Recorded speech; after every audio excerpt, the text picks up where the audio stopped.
Decimal, decimal क्या होता है? Decimal is a number consisting of the whole number and fractional part the separate by the decimal parts. इसको हम कहते हैं डेसिमल। डेसिमल में दो पार्ट्स होते हैं, एक तो होल नंबर और दूसरा होता है फ्रैक्शनल पार्ट्स। और होल नंबर और फ्रैक्शनल पार्ट को सेपरेट करने के लिए जो हम ट्रिक यूज़ करते हैं उसको हम कहते हैं डेसिमल पार्ट्स। जैसे 34.8, ये जो 34 लेफ़्ट साइड वाला नंबर है ये हमेशा हमारे पास होल फॉर्म होते हैं, और पॉइंट के बाद जो राइट साइड वाले नंबर होते हैं वो हमारे पास डेसिमल में होते हैं। तो जो हमारे पास लेफ़्ट साइड वाले होते हैं होल, उसको हम वंस, टेंस, हंड्रेड्स, थाउजेंड्स, लेकिन लेफ़्ट साइड वाले जो हमारे डेसिमल के बाद वाले जो नंबर होते हैं उसको हम टेंथ पढ़ते हैं, उसके बाद हंड्रेड होता है और थाउजेंड होता है।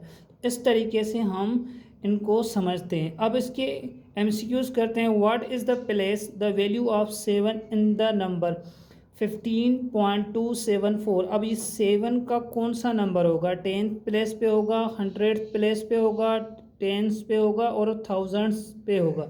तो यहाँ पर हम इसको समझेंगे कि ये कौन सी प्लेस पे होगा। तो यहाँ पर हमारे पास होल 314.856 में लिख दूँ तो इसको हम पढ़ते हैं वंस, इसको हम 10 पढ़ते हैं और इसको हम 100 पढ़ते हैं। ठीक है, अब यहाँ पर बात अलग हो जाती है। इसको हम पढ़ते हैं टेंथ और इसको हम पढ़ते हैं 100th और इसको हम 1000th पढ़ते हैं। क्यों? क्योंकि 8 ये जो है 8 divided by 10 it means 100th part होगा और 10th पार्ट होगा। और 5 के नीचे हम 100 लिखेंगे तो ये 100th पार्ट होगा। और 6 के नीचे हम 1000 लिखेंगे तो ये क्या हो जाएगा? थाउजेंड्थ पार्ट हो जाएगा। इस तरीके से हम डेसिमल को समझते हैं। तो इसका ऑप्शन बी करेक्ट होगा।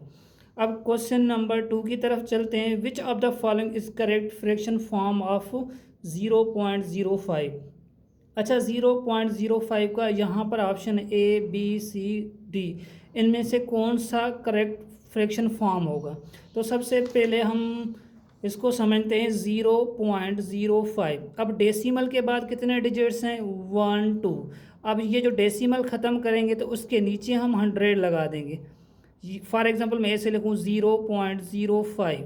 अब यहाँ पर कुछ नहीं होता तो 1 कंसिडर करते हैं। तो ये जो डेसिमल है यहाँ पर शिफ्ट करा देंगे तो ये एक ज़ीरो लगा देंगे। फिर ये डेसिमल को इस साइड शिफ्ट करा देंगे तो ये ज़ीरो आ जाएगा। तो ये बनेगा 0.05 अपॉन में 100। तो ये ज़ीरो आगे वाले किसी भी नंबर के आगे कोई भी ज़ीरो आ जाए तो उसको हम कंसिडर नहीं करते। तो ये 5 अपॉन में 100 होगा। अब 5 की टेबल 5 पे 1 टाइम और 100 पे 20 time is equal to 1 upon में 20। That is the fraction form of this decimal. तो ये इसका ऑप्शन बी करेक्ट होगा।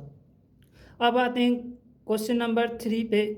Evaluate 4.5 plus 0.45 plus 0.045। इसको हम कैसे सॉल्व करेंगे? तो याद रखें सबसे पहले 4.5 है प्लस 0.45 प्लस 0.045।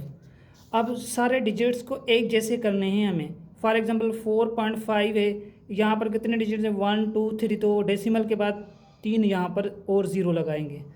और यहाँ पर 0.045 ज़ीरो और ज़ीरो। फिर यहाँ पर 0.045। अब इनको ऐड करेंगे, ये 5 हो जाएगा, ये 5 और उसके बाद अब ये होगा 5 और ये 9 और ये 9, उसके बाद पॉइंट ये 4। तो यहाँ पर देखें 4.995। That is the option S A correct. अब आते हैं what is the value of 0.4 multiply by 0.04 multiply by 0.004। अब इस क्वेश्चन को कैसे करेंगे? तो याद रखें ये जो डेसिमल है ना, जैसे 0.4 मल्टीप्लाई बाय 0.04 मल्टीप्लाई बाय 0.004। अब ये हमारे पास क्वेश्चन, तो इसको समझने के लिए पहले तो आप डेसिमल काउंट करें। डेसिमल के बाद नंबर कितने, 1 1, यहाँ पर देखें 2 2, यहाँ 3 है, इन तीनों को ऐड करेंगे तो 6 आएगा। अब होल नंबर उठाएं, 4 4, यहाँ भी 4 4 मल्टीप्लाई बाय 4 मल्टीप्लाई बाय 4, ये बनेगा 64। अब 6 डिजिट्स को हम प्लेस करेंगे 0.0000064, 1 2 3 4 5 6, that is the correct answer. ये इसका पार्ट बी करेक्ट होगा। Part B is a correct, 000, वो पार्ट ए इज़ करेक्ट। अब इस क्वेश्चन नंबर 5 को हम कैसे सॉल्व करेंगे, देखें 0.009 डिवाइडेड बाय 0.3।